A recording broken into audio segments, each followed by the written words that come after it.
અત્યંત મહત્વપૂર્ણ સમાચારોથી શરૂઆત કરીશું। મહત્વના સમાચાર કે જેમાં રાજકોટ ખાણ ખનીજ વિભાગ સામે લાગ્યા છે ગંભીર આક્ષેપો।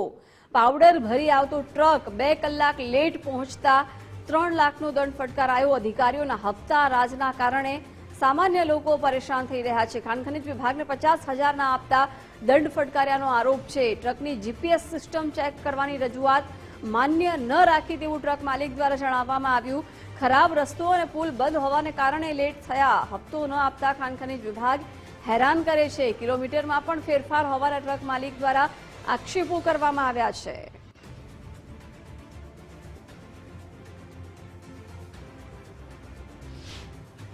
એ લોકોએ મારા ડ્રાઈવરને એમ કીધેલું 50,000 રૂપિયા આપો, તમારું મેં અહીંયા પતાવી દઉં। મારો શેઠી કે પૈસા આપે ને એટલે મેં કીધું ભાઈ પૈસા છે ને આપવાના, 2 કલાક લેતો રસ્તા ખરાબ છે, અમારો કોઈ થોડો દોષ છે એમાં। અને 2 કલાક જો લેટ થાય તો એના બદલે એને એમ કરો 3 લાખ રૂપિયા દંડ આપી દેવાનો। ના, આ કોઈ માલ ચોરીનો નથી। લીગલ બિલ છે, લીગલ ઈવે બિલ છે, લીગલ ખનીજ રોયલ્ટી છે। એ સરકાર ખોટી છે, જે તે અધિકારી છે એ ખોટા છે કે એમાં 403 કિલોમીટર બતાવે છે। એકચ્યુઅલી 498 કિલોમીટર થાય છે। હા, હપ્તા લઈએ છે બધી પાસે। આ તઈ તો આટલા બધે હાલે છે, રેતીમાં નથી હાલતા બધા।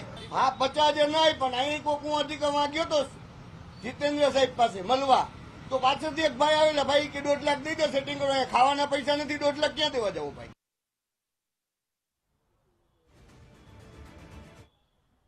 માફિયાઓ બેફામ બન્યા હતા। કાર્યવાહી ન થતી હોવાના સૂર ઉઠ્યા હતા। એ બધાની વચ્ચે હવે ખાણ ખનીજ વિભાગના અધિકારીઓ સામે આક્ષેપો થઈ રહ્યા છે લાંચ લેવાના। જી રહીમ,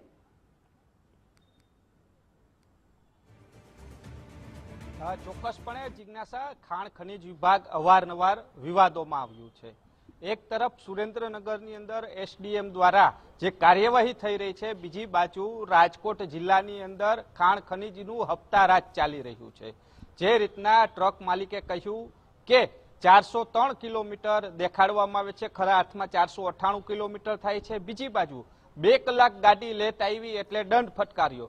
જો 2 કલાક ગાડી લેટ આવી તેના પાછળના કારણો પણ તેણે ધર્યા કે રોડ અને અમુક પુલ છે છોટાઉદેપુરથી આવતા, જે પુલ બંધ હોવાના કારણે ફરીને આવવું પડે છે અને 498 કિલોમીટર થાય છે। પરંતુ ખાણ ખનીજે જે રીતના ત્યાંના ડ્રાઈવર સાથે વાત કરીને કહ્યું કે 50,000 આપો એટલે કામ પતી જશે, પરંતુ 50,000 ન દેતા ખાણ ખનીજે તેને 3 લાખ રૂપિયાનો દંડ ફટકારવામાં આવ્યો છે। ટ્રકના માલિકે કહ્યું તમામ ડોક્યુમેન્ટ છે, રોયલ્ટી છે, આ તે બધું જ છે, પરંતુ 2 કલાક ગાડી લેટ થઈ એટલા માટે આ દંડ ફટકારવામાં આવ્યો છે। રોડ રસ્તા ખરાબ છે કે પુલ બંધ છે તે તમારો વિષય છે, અમારો નથી। અમારે તો રોયલ્ટી ઉપર લાગેલો જે ટાઈમ છે તે જોવાનું, આ પ્રકારની વાત છે તે કરવામાં આવી છે।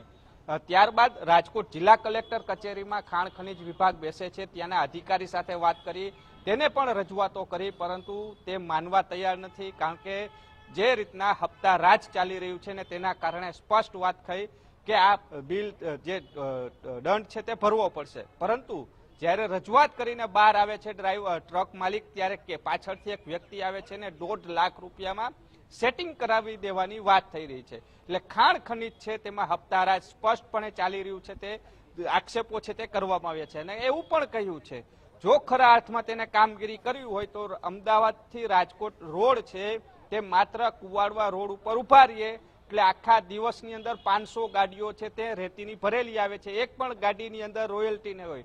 મોટા ભાગે અગાઉ અકસ્માત પણ થઈ ચૂક્યા છે। તો એ સૌથી મોટો સવાલ એ જ ઉત્પન્ન થઈ રહ્યો છે કે ખાણ ખનીજની અંદર હપ્તા રાજ ચાલી રહ્યું છે। જો તમે હપ્તા આપશો તો તમારી ગાડી છે તે ચાલુ રાખવા દેવામાં આવશે, જો લીગલી હશે તો પણ પરિસ્થિતિ આ થઈ છે।